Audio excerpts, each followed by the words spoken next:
Good morning student, निर्मल TT की online classes में मैं रेणु गुप्ता आपका स्वागत करती हूँ। आज अधिगम के लिए आकलन के अंतर्गत मैं आपके सामने लेकर उपस्थित हूँ प्रतिपुष्टि, जिसे हम बोल सकते हैं इंग्लिश ट्रांसलेशन जिसका है फीडबैक। देखिए, शिक्षा के दौर में, शिक्षा के क्षेत्र में प्रतिपुष्टि का अपना एक विशेष महत्व है। जनरल जीवन में हम देखें, दैनिक जीवनचर्या में हम देखें, सभी व्यक्ति के जीवन में, सभी व्यक्तियों के जीवन में, चाहे वह बालक हो, चाहे वह वृद्ध हो, चाहे वह युवा हो, सभी को फीडबैक की आवश्यकता होती है। क्योंकि कोई ना कोई, जब भी हम पूरे दिन में, पूरे जीवन में जो कार्य करते हैं उसका हमें जब तक फीडबैक नहीं मिलता, हम अंधभक्त की तरह आगे बढ़ते चले जाते हैं।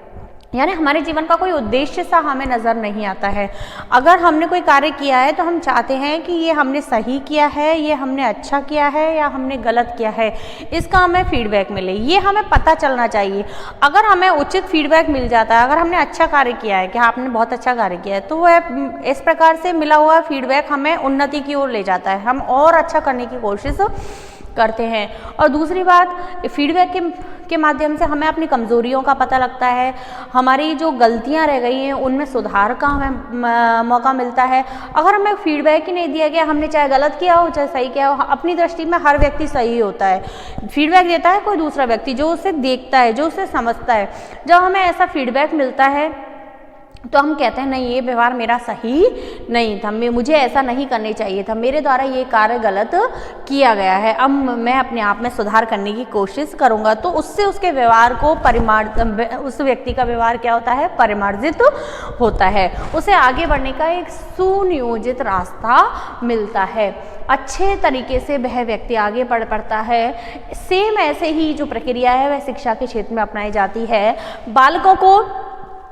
बालक जब भी अधिगम करते हैं, शिक्षण अधिगम प्रक्रिया जब प्रारंभ होती है, तो शिक्षक द्वारा जब बालक को अधिगम कराया जाता है तो एक तो शिक्षक को भी फीडबैक की आवश्यकता होती है। शिक्षक ये चाहता है कि जो मैंने पढ़ाया है क्या वह बालकों के समझ में आया है, क्या वह छात्र उस उद्देश्य से, उस लक्ष्य तक पहुंच पा रहे हैं जिस उद्देश्य से मैंने अधिगम कराया है। जिन शिक्षण तकनीकियों का मैंने प्रयोग किया है क्या वह सही हैं, क्या वे बच्चों की समझ में आ रही हैं, क्या वे बालकों के, छात्रों के स्तर के अनुकूल हैं। बहुत सारे सवाल हमारे माइंड में रहते हैं। तो जब हमें इसी के लिए जाते हैं, छोटे छोटे क्लास टेस्ट लिए जाते हैं, मूल्यांकन प्रक्रिया जो प्रारंभ की जाती है वो इस फीडबैक को प्राप्त करने के लिए ही प्रारंभ की जाती है कि हमें अपनी असलियत का और अपनी वास्तविकता का और छात्रों की वास्तविकता का अंदाजा हो सके कि वास्तव में छात्र उस उद्देश्य से, उस लेवल पर उसे ग्रहण कर पा रहे हैं या नहीं कर पा रहे। दूसरी बात होती है छात्र अधिगम तभी कर पाता है। एक तो देखिए, आप क्लास लेके चली जाइए, कुछ नहीं कहिए छात्रों से, लास्ट टाइम जब वो फाइनल एग्जाम देते हैं तो वो पढ़ा के अपने पास हो जाते हैं, तो उसमें वह रिजल्ट आपके सामने अच्छा नहीं आ पाता। एक आप क्लास में टेस्ट लेते हैं, प्रश्न पूछते हैं, या जो क्लास में जब आप छात्रों के संपर्क में आते हैं तो आप छात्र की प्रशंसा भी करते हैं, कुछ छात्रों की आप आलोचना भी करते हैं, कुछ छात्रों को आप धमकाते भी हैं, पढ़ने के लिए मोटिवेट भी करते हैं। तो इस प्रकार का व्यवहार उनके लिए फीडबैक का कार्य करता है। जो बालक वास्तव में पढ़ता है, आंसर देता है, आप उसे मोटिवेट करते हैं कि हाँ बहुत अच्छा, आपकी मेहनत आपके काम आएगी, तो इससे अदर जो स्टूडेंट हैं वो भी मोटिवेट होते हैं। तो इस प्रकार के फीडबैक की हमें आवश्यकता होती है। इससे हमारी कमियों का भी पता चलता है, हमारे जो मजबूत पक्ष हैं उनका भी हमें ज्ञान होता है। हमें कई बार ये पता ही नहीं होता कि मैं क्या कर सकती हूँ, मुझमें क्या योग्यताएं हैं, क्योंकि हमें कभी ऐसा मंच ही नहीं मिला, किसी ने हमें प्रोत्साहित ही नहीं किया, किसी ने मुझे मेरी कमजोरियों के बारे में ही नहीं बताया और ना ही किसी ने मेरी खूबियों के बारे में, अच्छाइयों के बारे में मुझे बताया। तो जब तक मुझे ये पता ही नहीं कि मैं क्या हूँ। लेकिन व्यक्ति को अपना मुआयना करना चाहिए कि वास्तव में उसके द्वारा जो व्यवहार किया जा रहा है वह कहाँ तक सही है और कहाँ तक गलत है। तो इसके लिए फीडबैक की आवश्यकता होती है। इसी के सहारे वह वांछित व्यवहार सीखता है और ग्रहण करता है, अवांछित को त्यागता चला जाता है। जैसे मैंने बताया कि मुझे नहीं पता कि मैं क्या कर सकती हूँ, क्या नहीं कर सकती हूँ। मेरे से घर वालों ने बोला कि जैसे 10th क्लास पास करने के बाद घर वालों ने बोला आप साइंस ले लीजिए, मैंने साइंस ले ली। अब मुझे खुद को नहीं पता कि मैं साइंस को कवर कर पाऊँगी या नहीं कर पाऊँगी, क्या मैं इसमें सफल हो पाऊँगी या नहीं सफल हो पाऊँगी, या मैं आर्ट्स मुझे लेना चाहिए या नहीं लेना चाहिए। इस प्रकार का मुआयना मैं तब तक नहीं कर सकती जब तक मेरे को उचित फीडबैक नहीं मिला हो। यानी अच्छे को ग्रहण करना और जो मुझ में गलतियां हैं उनको त्यागना किसके द्वारा संभव है? फीडबैक के माध्यम से ही संभव है। वह प्रत्येक प्रकार के प्रशिक्षण के साथ समान रूप से लागू होता है।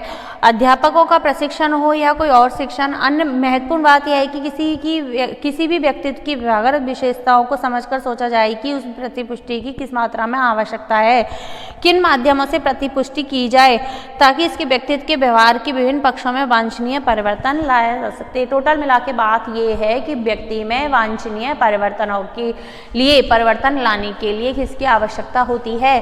फीडबैक की आवश्यकता होती है। हम कह सकते हैं प्रतिपुष्टि का अर्थ किसी भी विद्यार्थी को उसके कार्यरत व्यवहार में प्रतिपुष्टि का अर्थ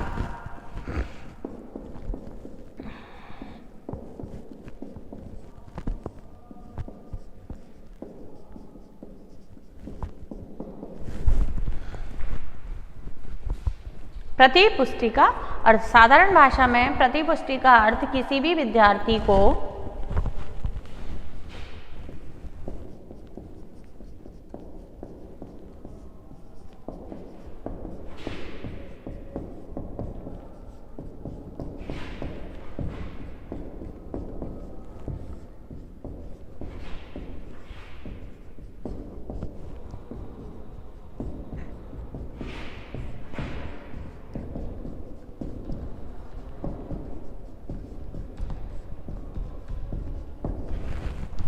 साधारण भाषा में प्रतिपुष्टि का अर्थ किसी भी विद्यार्थी को उसके कार्यरत व्यवहार में कमियां देखकर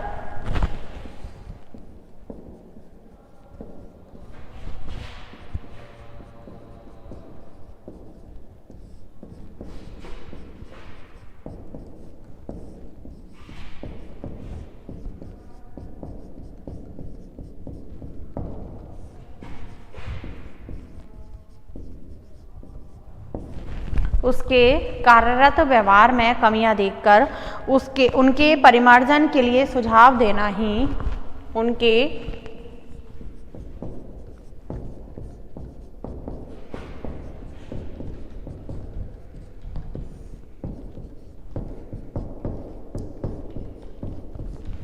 परिमार्जन के लिए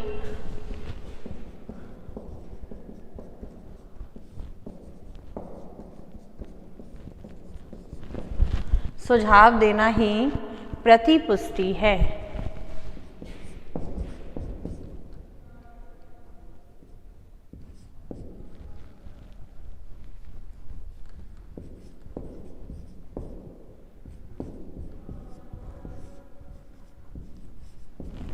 देखिए, साधारण भाषा में जो प्रतिपुष्टि का अर्थ है, जनरल लैंग्वेज में मैंने आपको वैसे तो बता दिया इसका उपयोग, कि किसी भी विद्यार्थी को उसको कार्यरत व्यवहार में कमियां देखकर उसकी कमियों को पहचान कर उसके परिमार्जन के लिए, उनमें सुधार करने के लिए जो सुझाव दिया जाता है, जो अन्य लोगों द्वारा जो सजेशन दिया जाता है, उसे ही हम फीडबैक की संज्ञा देते हैं। दिए गए सजेशन को ही हम फीडबैक की संज्ञा देते हैं। हर व्यक्ति में कोई ना कोई कमी अवश्य होती है। हर व्यक्ति को अपने व्यवहार के विषय में पूर्णतः ज्ञान नहीं होता है। वही चीज़ यहाँ पर है कि किसी दूसरे के द्वारा दिया गया सुझाव ही प्रतिपुष्टि कहलाती है।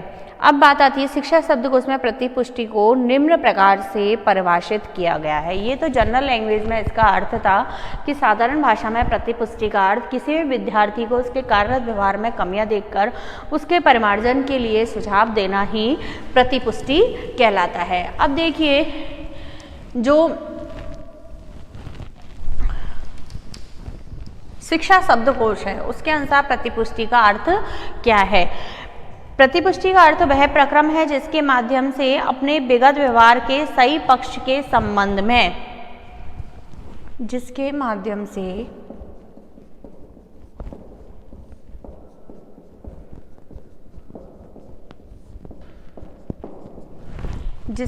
प्रतिपुष्टि का अर्थ वह प्रक्रम है जिसके माध्यम से अपने विगत व्यवहार के, वह प्रक्रम है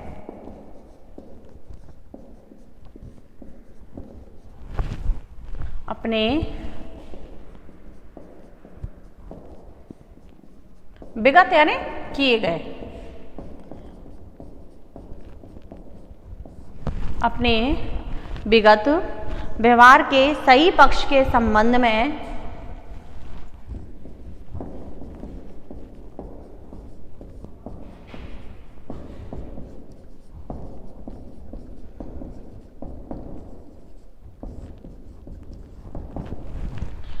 वह प्रक्रम है जिसके माध्यम से अपने विगत व्यवहार के सही पक्ष के संबंध में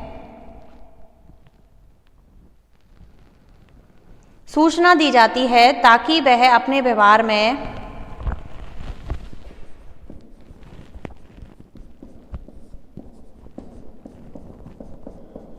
सूचना दी जाती है ताकि सूचना दी जाती है ताकि वह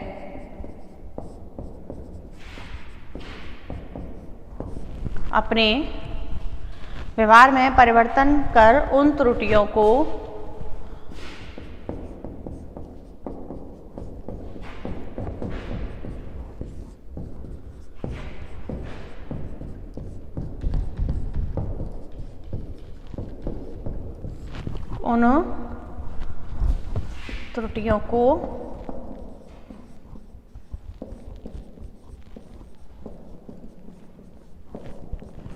ठीक कर सके। देखिए, ये है शिक्षा शब्दकोश के अनुसार प्रतिपुष्टि का अर्थ है कि प्रतिपुष्टि वह प्रक्रम है जिसके माध्यम से अपने विगत व्यवहार के सही पक्ष के संबंध में, अपने किए गए व्यवहार के सही पक्ष के संबंध में सूचना दी जाती है। किसी के द्वारा हमने कोई कार्य कर लिया, अब कोई हमें ऑब्जर्व कर रहा है तो वह हमें बताएगा कि आपके द्वारा ये कार्य इस प्रकार से किया जाना था, आपके द्वारा यहाँ पर गलती हुई है, इसमें आपको सुधार की आवश्यकता है। तो अपने व्यवहार में परिवर्तन कर उन त्रुटियों को ठीक कर सके। जब हमें पता ही नहीं होगा कि हमारे व्यवहार में कहाँ कमी है तो हम उसमें सुधार नहीं कर सकते, हमारे व्यवहार को परिमार्जित नहीं किया जा सकता, जबकि फीडबैक के माध्यम से इस प्रकार की प्रोसेस संभव है।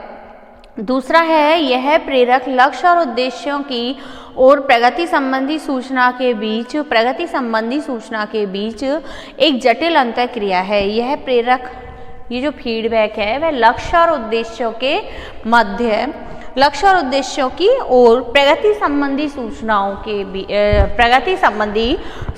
के बीच एक जटिल अंतःक्रिया है कि आपके द्वारा कोई व्यवहार किया गया और दूसरे के द्वारा उसे मोटिवेट किया जा रहा है, उसे सुधारने का प्रयत्न किया जा रहा है। यह मात्र परिणामों की सूचना से अधिक व्यापक अभिव्यक्ति है।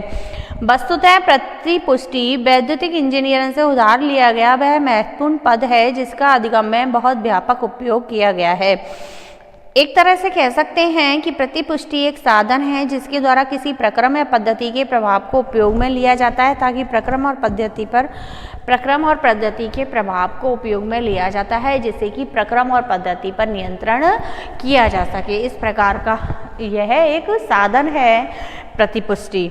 अतः प्रतिपुष्टि एक ऐसा तंत्र है जिसके माध्यम से व्यवहार कौशल में वांछनीय परिवर्तन, वांछनीय सुधार लाया जा सकता है। बालक के व्यवहार परिवर्तन, बालक के क्या किसी भी व्यक्ति के व्यवहार परिवर्तन में वांछनीय परिवर्तन लाया जा सकता है, उसमें कुशलता लाई जा सकती है।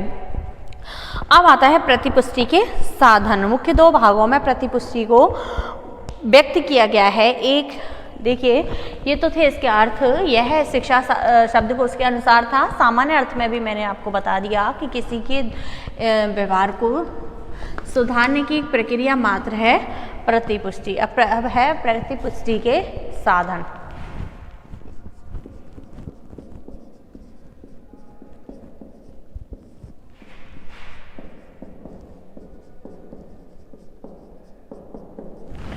दो साधन बताए गए हैं प्रतिपुष्टि के, दो मुख्य भागों में वर्गीकृत किया गया है।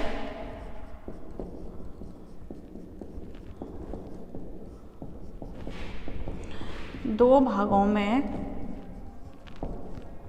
वर्गीकृत किया गया है। देखिए, प्रतिपुष्टि के साधन पहला है जीवन साधन,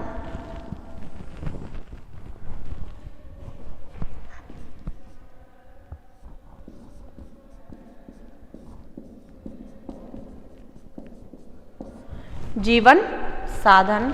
दूसरा है यांत्रिक साधन।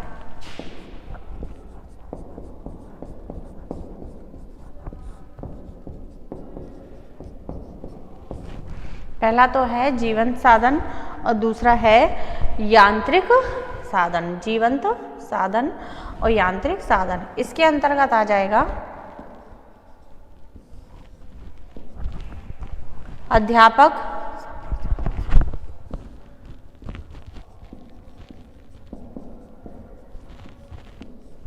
साथी, छात्र,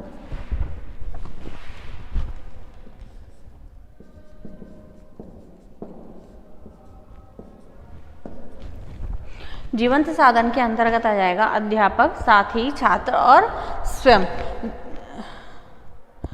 अब यांत्रिक साधन के अंतर्गत आ जाएगा जिसे हम मैकेनिकल सोर्सेज भी कहते हैं, ध्वनि tape recorder, video tape recorder. ये तो क्या है, लाइव सोर्सेज।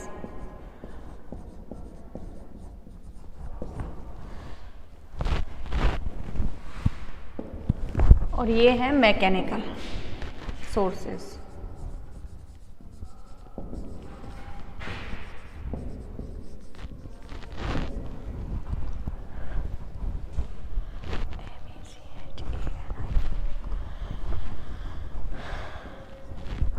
इसमें आ जाएगा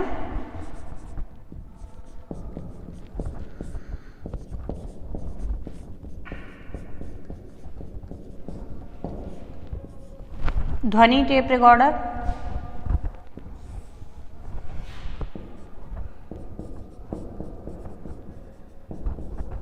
वीडियो,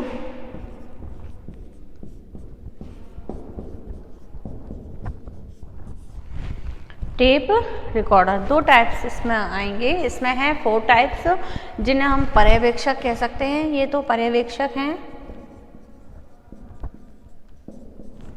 अध्यापक, साथी, और ये भी पर्यवेक्षक, और ये हैं प्रशिक्षणार्थी।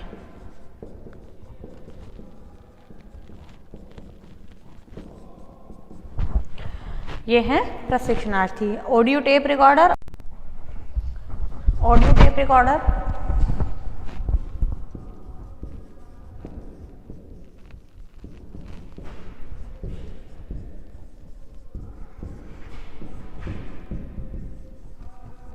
वीडियो,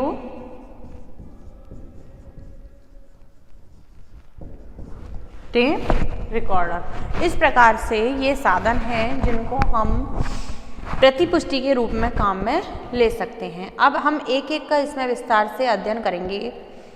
पहला लेते हैं हम जीवंत साधन, जिन्हें हम लाइव सोर्सेस कहते हैं। जीवंत साधन, जिसमें पहला लेते हैं हम अध्यापक, प्राध्यापक, जिसे हम पर्यवेक्षक की संज्ञा देते हैं। अब देखिए, इसमें अध्यापक जो होता है उसका कार्य क्या होता है। अध्यापक पर्यवेक्षक अनुभवी, योग्य और शैक्षिक दृष्टि से परिपक्व होता है।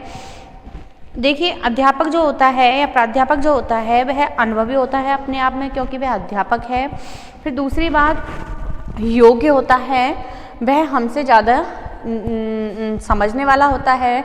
शैक्षिक दृष्टि से पूर्ण रूप से परिपक्व होता है। वह पढ़ाए गए पाठों का अधिक तार्किक और वस्तुनिष्ठ तरीके से प्रस्तुत करता है। जो पढ़ाए जाने वाले जो पाठ हैं उन्हें तर्क देकर और वस्तुनिष्ठ रूप से, बिल्कुल विश्वसनीय रूप से हमारे सामने प्रस्तुत करता है जो अध्यापक होता है। तो उनके द्वारा दी गई प्रतिपुष्टि कैसी होती है, वैध होती है और विश्वसनीय होती है। वैध और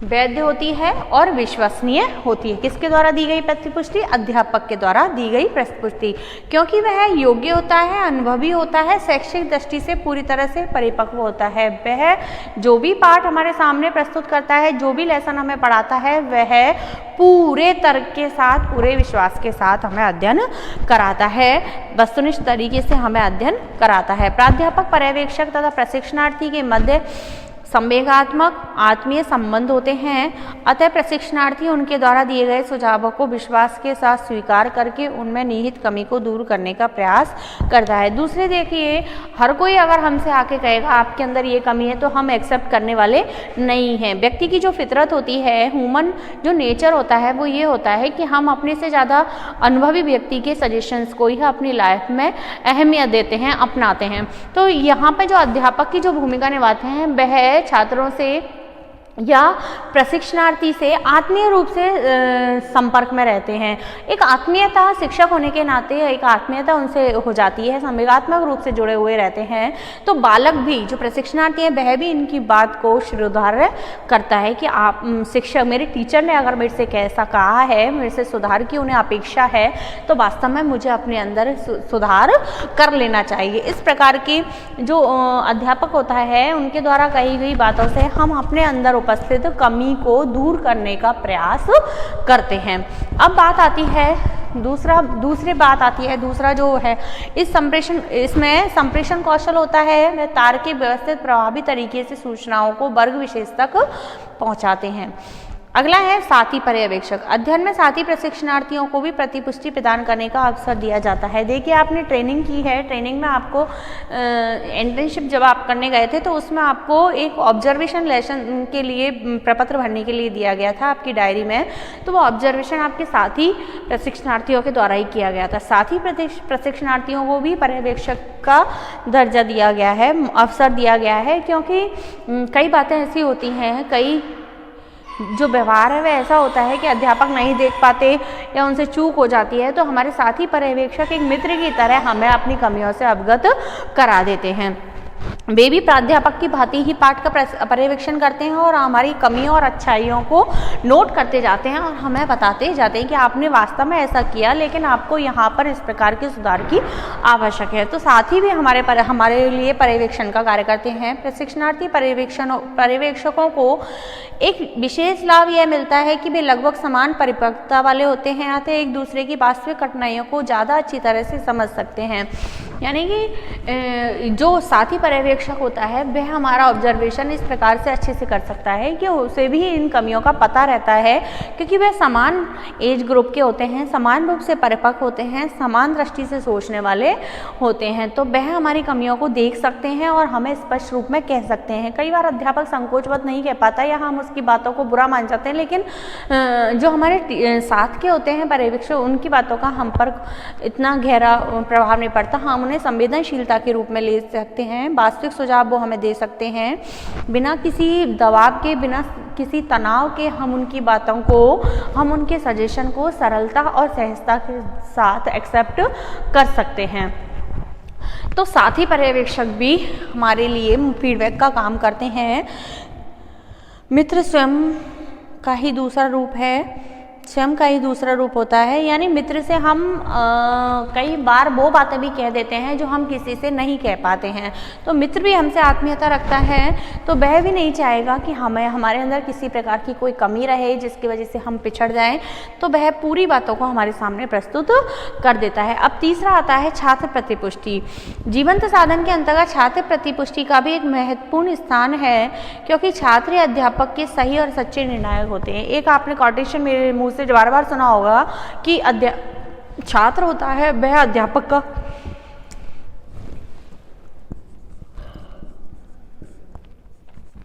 छात्र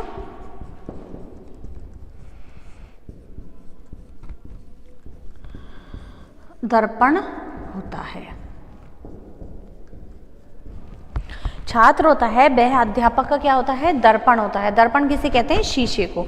तो जो शिक्षक होता है, छात्र प्रतिपुष्टि एक सटीक प्रतिपुष्टि होती है। मैंने कहा कि मैं बहुत अच्छा पढ़ाती हूँ, मैं छात्रों को बहुत अच्छे से समझ सकती हूँ, लेकिन ये छात्रों को पता है कि मैं कैसा पढ़ाती हूँ। मेरा जो आईना है मैं छात्र हैं। जिस प्रकार हम आईने में अपना प्रतिबिंब देखते हैं, उसी तरह हम छात्रों की प्रगति में अपना प्रतिबिंब देखते हैं कि मैंने जो पढ़ाया है वह छात्रों के समझ में आ पा रहा है या नहीं हो पा रहा है। यदि कुछ एक ही छात्र ऐसे हैं जो उन्नति नहीं कर पा रहे हैं, तो इसमें टीचर का दोष नहीं कहा जाता। लेकिन अगर पूरी क्लास ही पिछड़ रही है तो it means teacher is responsible, उसके लिए टीचर पूरी तरह से जिम्मेदार है। तो यहाँ पर छात्रों के रूप में टीचर अपना मूल्यांकन कर सकता है, उसे फीडबैक मिल सकता है। आपने देखा होगा कई टीचर्स के क्लास में आते ही शोर शराबा शुरू हो जाता है। कई टीचर की क्लास में आते बिल्कुल साइलेंट क्लास हो जाती है, बहुत अच्छे से ध्यानपूर्वक सुनते हैं, चाहे वह स्ट्रिक्ट है चाहे कुछ भी है, लेकिन उन्हें पता है कि जो ये टीचर हमें देके जाएगा वो बहुत इंपॉर्टेंट होगा। तो इस प्रकार छात्रों के माध्यम से टीचर को अपना आभास हो जाता है। छात्र एक उचित प्रतिपुष्टि का कार्य करते हैं टीचर के लिए। वे वांछनीय और अवांछनीय अध्यापक को अपने व्यवहार द्वारा तुरंत प्रकट कर देते हैं। यानी मैंने ये जो बताया ना कि वांछनीय और अवांछनीय, किसी के जाते ही स्टूडेंट खड़े हो जाते हैं, सर हम पानी पिए आए, हम वॉशरूम जाए आए, या हमें पढ़ने का मुंह नहीं है कि सर आप ऐसे हो, मैडम आप ऐसे हो। तो वो चीज़ें अवांछनीय और वांछनीय व्यवहार। और कई टीचर के क्लास में जाते ही क्लास ऑटोमेटिक शांत हो जाती है कि नहीं मैम और नहीं सर आप पढ़ाओ, हमें आपसे पढ़ना है, हमें आपका एक भी लेक्चर मिस नहीं करना है। तो इस प्रकार से वांछनीय अवांछनीय व्यवहारों के द्वारा छात्र अपनी प्रतिपुष्टि टीचर को दे देता है। वे अपनी आंतरिक भावनाओं से उन्हें अवगत करा देते हैं। वे जानते हैं कि उन्हें क्या चाहिए और यदि अध्यापक उन्हें उतना देने के लिए सक्षम नहीं है तो यह स्थिति छात्रों के हाव मौखिक अभिव्यक्ति से तुरंत स्पष्ट हो जाती है कि उन्हें क्या चाहिए। इस चीज़ की अभिव्यक्ति वह आसानी से कर देते हैं। ये तो थे छात्र। अब बात आती है स्वयं की, स्वयं प्रतिपुष्टि। इसमें छात्र अध्यापक अपना अंतर्प्रेषण कर अपने अध्यापन व्यवहार की कमी कमजोरियों को स्वतः ही जान सकता है। देखिए स्वयं भी एक कोटेशन है कि व्यक्ति को खुद को पता होता है कि उसके पैर कितने पानी में हैं। पैर पानी में होने का मतलब है कि उस लंबाई, उसको एहसास को खुद को है कि उसका कितने पैर उसके पानी में हैं, कि उसकी कमियां कहाँ कहाँ हैं। मैं अगर आज कंपटीशन की तैयारी करती हूँ और मैं ये कहती हूँ, मैं खुद ही इस बात को जब मैं बहुत दिन रात मेहनत कर रही हूँ, दिन रात पढ़ाई कर रही हूँ, तो सामने वाले को तो ये लगता है कि वास्तव में इनका सिलेक्शन हो जाएगा, अब की बार कंपटीशन फाइट करके रहेगी। लेकिन ये एक्चुअलिटी में मुझे पता है कि मेरी कमी कहाँ पर है। मैं पढ़ रही हूँ तो किस उद्देश्य से पढ़ रही हूँ, या मुझे क्या चाहिए इसलिए मैं पढ़ रही हूँ।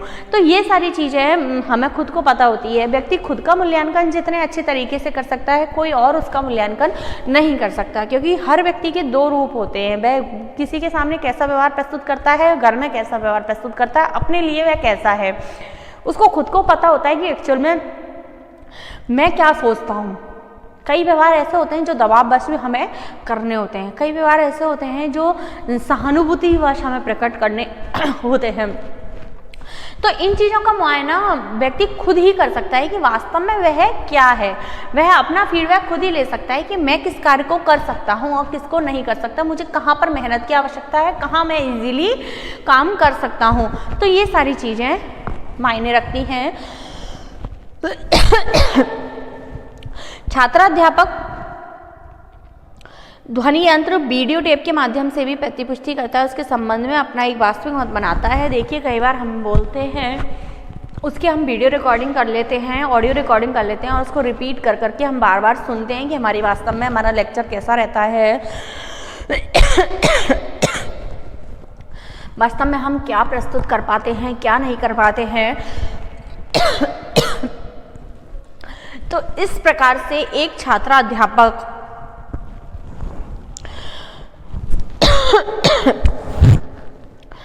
अपने अंदर सुधार कर सकता है। जिन छात्राध्यापकों में आत्मविश्लेषण की प्रवृत्ति विकसित हो जाती है वे अपना सही आत्मनिरीक्षण कर सकते हैं। देखिए, व्यक्ति को अपने प्रति कम से कम ईमानदार होना चाहिए, वह अंधभाव में नहीं जीना चाहिए कि वास्तव में मैं क्या हूँ। जिस व्यक्ति में आत्मविश्लेषण की कैपेसिटी डेवलप हो गई वह अपना मूल्यांकन भी खुद ही कर सकता है, अपने व्यवहार को सुधार भी खुद सकता है। आत्मनिरीक्षण जिसमें जो अपना कि मेरे द्वारा ये काम सही किया जा रहा है, गलत किया जा रहा है, कहाँ कमी छोड़ी जा रही है, मैं किस काम में लापरवाही कर रही हूँ, तो ये सारी चीज़ों का ऑब्जर्वेशन खुद को ही कर लेना चाहिए, जो ज़्यादा फायदेमंद रहता है। कई बार हमें किसी दूसरे के सुझावों की आवश्यकता नहीं होती, कोई दूसरा हमें अगर सजेस्ट करता है तो उसे हम अपनी इंसल्ट समझ लेते हैं, वो हमारी आत्मा पर आघात सा करने लगता है। तो इससे अच्छा है कि व्यक्ति को खुद के आत्मनिरीक्षण की, आत्मविश्लेषण की कैपेसिटी डेवलप कर लेनी चाहिए कि वास्तव में मुझे क्या करना चाहिए। तो ये चीज़ है इसमें। अब बात आती है दूसरे प्रकार के साधन की, जिसे हम यांत्रिक साधन की संज्ञा देते हैं, मैकेनिकल रिसोर्स की संज्ञा देते हैं, जिनमें ध्वनि टेप रिकॉर्डर और वीडियो टेप रिकॉर्डर को हमने सम्मिलित किया है। इनमें पहले वाले साधन का प्रयोग ध्वनि अंकन के काम आता है, दूसरे में कक्षा के दृष्टि जगत को अंकित किया जा सकता है। इन दोनों का एक विशिष्ट लाभ यह है कि यथावत उन शैक्षिक परिस्थितियों को अंकित करती हैं जो घटित तो हो रहा है। ये दोनों के माध्यम से हम ये चारों इनके सहयोग के माध्यम से हमारी रिकॉर्डिंग कर सकते हैं। ध्वनि ऑडियो टेप रिकॉर्डिंग और वीडियो टेप रिकॉर्डिंग के माध्यम से हमारा जो लेक्चर है उसको रिकॉर्ड किया जा सकता है और हमारा जो व्यवहार है उसे पूरी तरह से रिकॉर्ड किया जा सकता है और उसमें वहाँ पर हम उसे बार बार रिप्ले करके अपनी कमियों का सुधार कर सकते हैं। यह इस प्रकार का जो ऑब्जर्वेशन होता है ध्वनि टेप रिकॉर्डर और वीडियो टेप रिकॉर्डर, यह पूरी तरह से क्या होता है, निष्पक्ष होता है, पूरी तरह से निष्पक्ष होता है। यानी कि इसमें किसी प्रकार का छिपाव बनावटीपन नहीं होता है। हम मुंह देखी इसमें नहीं कह सकते हैं, जैसा आपने बोला हमने रिकॉर्ड कर लिया, आप सुन लीजिए। इनमें क्या होता है, हमारे मन में ये डाउट रहता है कि अध्यापक किसी बच्चे को हमारे मन में ये रह जाता है कि वो टीचर की हमसे चिढ़ते हैं, हमारा ऑब्जर्वेशन वह सही ढंग से नहीं कर पाते, या मैंने उस टीचर की क्लास में शैतानी कर दी इसलिए वह हमारे ऑब्जर्वेशन नहीं कर पाएंगे, हमें कम मार्क्स देंगे। साथी से भी हर साथी ईमानदार नहीं होता। छात्र एक तो स्वयं के द्वारा किया गया और एक ऑडियो वीडियो जो ऑब्जर्वेशन है वह बिल्कुल सही, निष्पक्ष और वस्तुनिष्ठ होता है। यह जीवंत साधनों में संभव नहीं होता है। यह यांत्रिक साधन किसी पूर्वाग्रह से ग्रसित नहीं होते हैं। मैंने कहा ना, पूर्वाग्रह से ग्रसित नहीं होते हैं, यानी कि ये पूरे अपने आप में वस्तुनिष्ठ होते हैं। टीचर हो सकता है, टीचर के लिए हमारे मन में गलतफहमी हो सकती है, साथी के लिए हमारे मन में गलतफहमी हो सकती है, किसी छात्र के लिए हमारे मन में गलतफहमी हो सकती है कि यह मेरा मूल्यांकन सही प्रकार से नहीं करेगा, ये मेरा ऑब्जर्वेशन सही प्रकार से नहीं करेगा। लेकिन जो यांत्रिक साधन है, जो ये जीवंत साधन से ज़्यादा वस्तुनिष्ठ होते हैं, ये किसी भी प्रकार के पूर्वाग्रह से ग्रसित नहीं होते हैं। इन साधनों को सुविधा और इच्छा अनुसार आवश्यकता पड़ने पर जिस प्रकार चाहें बार बार दोहराया जा सकता है। इसमें सूक्ष्म से सूक्ष्म गतिविधियों को भी सुधारा जा सकता है, देखा जा सकता है, सुना जा सकता है। बार बार जब भी हमें अभी टाइम नहीं है तो हम बाद में भी इसको रिप्ले करके देख सकते हैं, रिवाइज कर करके हम बाद में सुन सकते हैं और उनको उस व्यवहार को हमारे को परिमार्जित किया जा सकता है। प्रतिपुष्टि को सर्वांगीण रूप से सफल बनाने के लिए यह भी किया जाता है कि एक से अधिक प्रतिपुष्टि के साधनों का एक साथ प्रयोग किया जाए। इस प्रकार से इन साधनों के माध्यम से, जीवंत और यांत्रिक साधन के माध्यम से बालक को, व्यक्ति को उचित प्रतिपुष्टि मिल जाती है, प्राप्त हो जाती है और वह अपने व्यवहार को पूरी तरह से परिमार्जित कर सकता है, पूरी तरह से उस व्यवहार को सुधार सकता है और वह अपने आप में परिवर्तन ला सकता है। आगे हम कल पढ़ेंगे। धन्यवाद।